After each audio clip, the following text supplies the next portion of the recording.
Mais uma vez eu fico muito grato com essa oportunidade que o professor Márcio, né, me oportuniza, né, de poder dividir o conhecimento, né, participar dessa turma tão especial, um professor também muito especial, amigo, né, e me tem provocado muito em conversa com ele, né, se a preocupação dele aí era quando a Mantuan diz que em algum aspecto que os materiais manipuláveis ou concreto pode manter as crianças em estágios anteriores, né,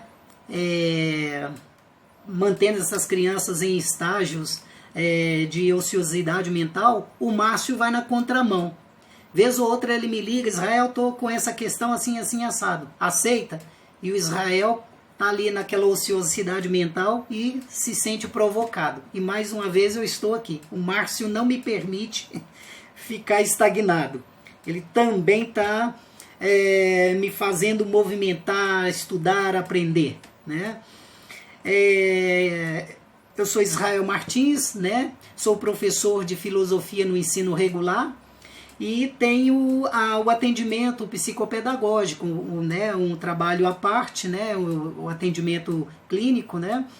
E de fato tenho sim feito assim os atendimentos sempre pautado numa certa diferença, né? Numa abordagem diferenciada. Dentro do que eu chamo de a educação sistêmica, né? Psicopedagógica numa abordagem sistêmica, né? Ou seja, vai para além, uma abordagem que vai para além da criança ali, aquela que chega para a gente, né, no consultório, né? Então, dentro dessa perspectiva, a gente olha a criança com todo o seu entorno, a família, o bairro, né, o contexto social dessa criança, né? Isso tem me permitido, né, fazer um bom trabalho com a psicopedagogia. A proposta do Márcio, né, ela de fato ela é interessante, mas ao mesmo tempo ela nos coloca assim uma dúvida, né? Em que medida que os materiais manipuláveis ou os objetos concretos favorecem a aprendizagem? A gente sabe que desde a pré-escola, e aqui quando a gente fala dos materiais concretos, a gente sempre relaciona eles com a atividade de matemática, né? Então, desde a pré-escola, os jogos e essas atividades, né, com os materiais concretos, eles são indispensáveis na educação das crianças. Isso é inquestionável, é pacífico. Mas aí a gente coloca uma questão. Será que os alunos aprendem sempre melhor com as mãos na massa? Ou há algum limite a se considerar? Por que eu estou dizendo isso? Porque quando a gente está na universidade, nos ensinam que que nós devemos sim utilizar os materiais concretos, né? Tem que usar. Então, e no dia a dia a gente se depara com uma variedade de materiais, alguns muito bonitinhos, coloridos, de formas variadas, e isso, de certo modo, até nos causa um impacto visual. Uma vontade de trazer isso para dentro da sala de aula.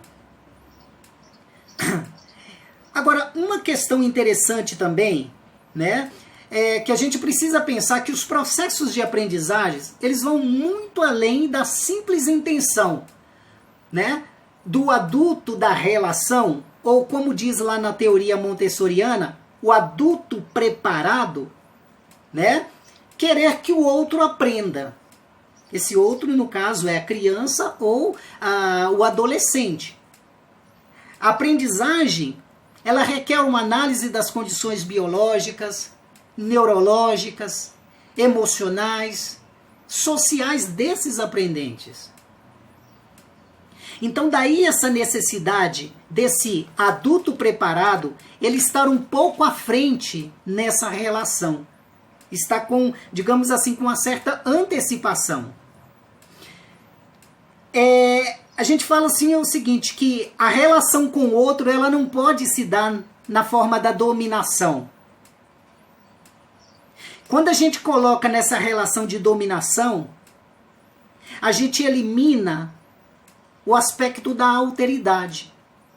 Isso é uma outra história que na filosofia vocês talvez já tenham estudado, esse conceito da alteridade. Então nós, na condição de adultos, nós não podemos estar ali como doutrinadores, como colonizadores dessas crianças. É preciso, então, considerar todos esses aspectos que eu disse ao final. As condições biológicas, neurológicas, sociais, emocionais e o desejo dessa criança para com a aprendizagem. Então, a partir desse momento, a gente pode falar em alguma coisa em aprendizagem e os recursos que estão disponíveis. O Márcio, ele lança uma questão quando ele fala lá no início da exposição, né? Que as atividades que são oferecidas às pessoas com deficiências, aqui a gente tem que pensar o seguinte, que você tem uma sala no ensino regular,